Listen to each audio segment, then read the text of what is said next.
of any color in sight. I bit my lip, simultaneously fighting the urge to lean into him and to faint. Ryston made my choice easy, reaching out and wrapping a strong arm completely around my waist.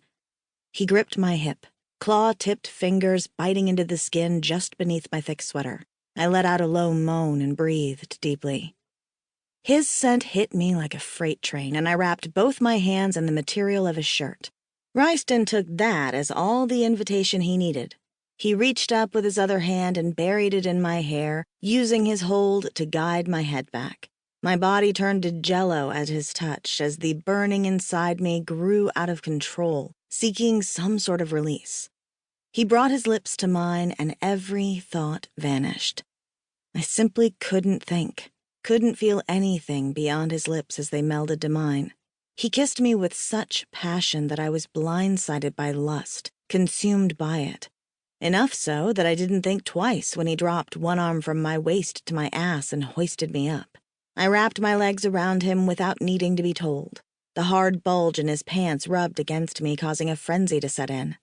I placed my hands on his shoulders, relishing the hard, corded muscle I found there. My fingers teased his collar, dipping inside his shirt before my impatience got the better of me. My fingers wrapped around the thick fabric and pulled. Buttons popped as I ripped his shirt down the middle. My hands flattened over the smooth skin of his chest. He growled in approval, making my stomach flutter. Inside, the flames fanned hotter.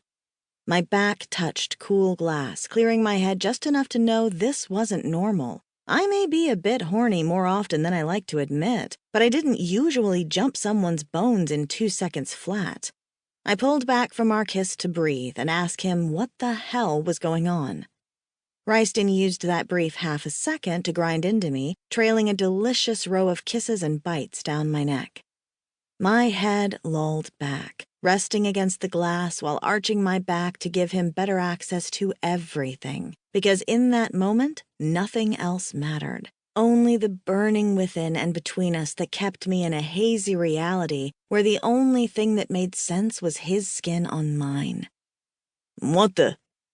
The sudden interruption was loud enough to register, but not enough to permeate the blazing heat that gripped me. One moment I was pressed against the glass, and the next I was on my hands and knees. A savage snarl escaped my lips as I looked up at the 2 horsemen that restrained Ryston. His pitch-black demon eyes locked on mine. "You're a fucking idiot," War snapped at him. He moved to put Ryston in a headlock, and Death let him. I let out a warning growl of my own as outrage took hold of me and acted. It didn't even occur to me that the beast was goading me into it until after I shoved Julian out of the way and bitch-slapped Laurent. I stopped dead in my tracks as the haze cleared again and dread formed in my stomach. Laurent stood stock still, gaping at me as he dropped Ryston like a lead weight. Whatever trance-like lust seemed to have fallen over him snapped the moment he hit the ground. His eyes cleared, turning back to a vivid dark green as the ivory mist around him evaporated. I shook my head, trying to make sense of the craziness. "Ruby, love, I am so sorry." His apology broke off when Laurent kicked him in the head. "Hey!" I snapped at Laurent. The spiraling rage that started this all leapt to the forefront again. "What the hell, Laurent?" My fists clenched on their own accord, but I kept myself from taking a swing.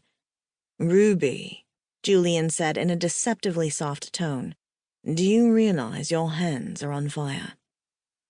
I dared a glance at my hands to see that blue fire did indeed consume them. The tendrils skated up my arms as high as my elbows but didn't burn. I swallowed hard again and grit my teeth, willing the fire to go out. Of course it wasn't that simple. At first, nothing happened. It didn't shrink, but it also didn't grow. In some ways, I called that a win. After all, almost every time I've used the flames, someone has either died or a building burned down. So in some ways, nothing happening was an improvement. Until my clothes caught. "For fuck's sake," I groaned, turning to the beast inside me. She extinguished the flames without making me ask, but I didn't miss the vicious smile that followed. The beast knew what was going on here. That very soon, I would have little to no control. In a matter of days, there would be no one to truly stand between the beast and the world. No one except the horsemen, that is. I guess it's a good thing this was what they were created for, because looking after me, is turning out to be a full-time job.